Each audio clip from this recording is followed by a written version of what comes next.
Welcome everyone to our channel. Now I'm going to talk about the latest news that's happening today. US airline call for payroll protection as the talk continue. US airline called on Friday for a government stimulus package to help them weather the coronavirus crisis by providing payroll protections, warning that around 750,000 jobs depend on the airline industry. A Republican proposal introduced in the U.S. Senate on Thursday would grant up to $15 billion in secure loans, but more the cash grant the airlines had requested, spurring intense discussion between airlines, unions, and congressional aides over the shape of the aid.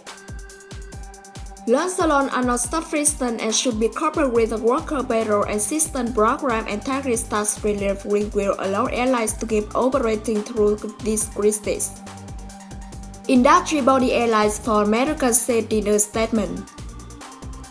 United Airlines Holdings Inc., UALO, and American Airlines Group Inc., AALO display a united front with their unions, together asking employment to write letter to Congress urging action. Chicago-based United warned that without sufficient government support by the end of March, it would have to stop cutting its payroll to mark the 60 scheduled reduction plans for April, saying time is running now.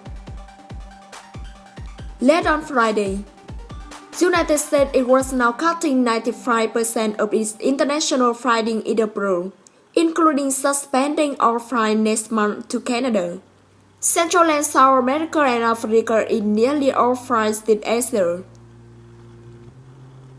Airlines have already raised capital, suspended share buybacks, cut executive pay, slashed flight and grounded jets to reduce costs and preserve cash during a steep erosion in air travel demand. Even with those self-help measures, Delta Airlines Inc., DALN chief executive Ed Bastian said on Friday his airline was burning through $15 million in cash each day. Delta expects its revenue to fall by $10 billion in the second quarter from a year earlier. U.S. President Donald Trump has said the stand ready to support the industry, but the idea of a bailout has met with the backlash from some critics who argue the airlines should have saved more cash for a rainy day, rather than rewarding shareholders. Whatever they are for will be very controversial, said Accord, vice chairman of Alice Partners, who has involved in the restructuring of the General Motors in 2008-2009. It's one thing for Trump to say we'll stand behind airlines, and another thing for Congress to enact something into law. Meanwhile, union groups continue to lobby for any stimulus package to guarantee protection for frontline employees. To protect workers, Association of Flight Attendants CWA President Sarah Nelson is pushing for direct payroll subsidy for employees, ranging from wheelchair assistants and gates again to mechanics and flight attendants. In a letter to Senate Majority Leader Mitch McConnell and Minority Leader Chuck Schumer on Friday, a dozen lawmakers said basic protection for frontline workers, including contractors, were a moral obligation, but added the airline should receive a blank check. Talks in Congress concluded Friday without an agreement, but congressional negotiators will resume talks on Saturday what this weekend had. Coronavirus uncertainty Buddhist views on buying opportunities for planning stocks. U.S. stock valuations are stumbling in the wake of the coronavirus, filmmaker proud. But determining when equity are cheap enough to buy is a tricky proportion. The S&P Fairness price to earning ratio, based on earning estimates for the next year, had dropped from over 19 in late February to 14.2 as the Wednesday, according to Refinitiv data. The decline in forward speed in March dropped from the highest level seen about mid-2002 to a level below the index historic average.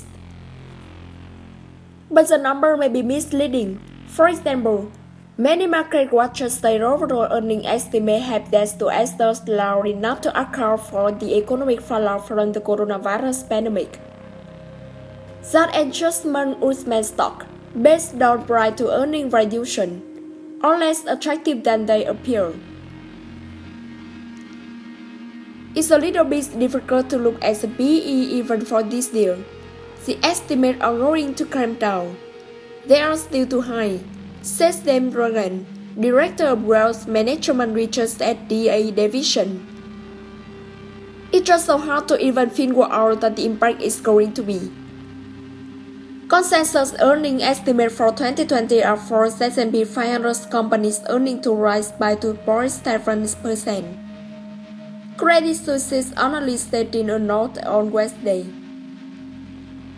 That number falls to a decline for 0.7% for this year when only estimate update in the period 7 days were used. Credit Suisse frowned, noting that while we believe estimate will fall further, fresh number better reflect current realities. BOFA Global Research on Thursday cut its S&P 500 forecast so that it now projects earnings to fall 15% this year. Companies may begin to shed some light on the economic demands when they start reporting first quarter results in the middle of April.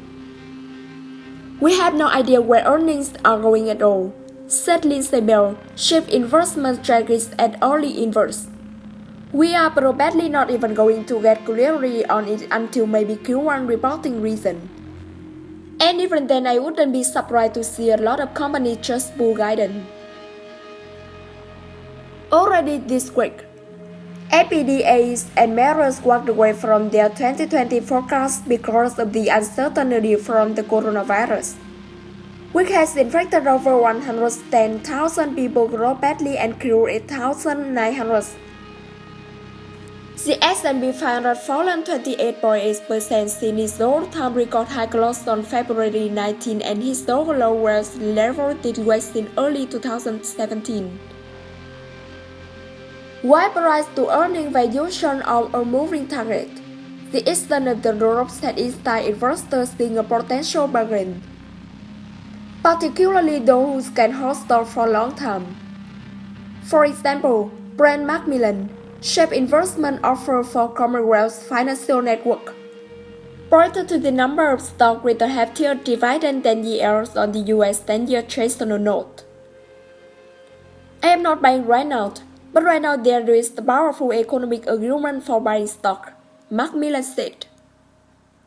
We are getting to the point where stock is already compelling economically even if the emotional context may still take down the further. Even as he braced for a decline in earnings this year, Rogan said there is a pretty strong chance of earnings growth in 2021. For long-term investors who are trying to have some confidence about investing now or hanging in there now, you can see light at the end of the tunnel from a valuation standpoint once you start to look to 2021, Regan said. The S&P 500 term bell extended to over 32.3% earlier this week. Investing in stock as a 30% level of decline in the last two bear markets, during the 2000 dot-com bubble and 2008 financial crisis, was a pretty good buying opportunity, Bell said.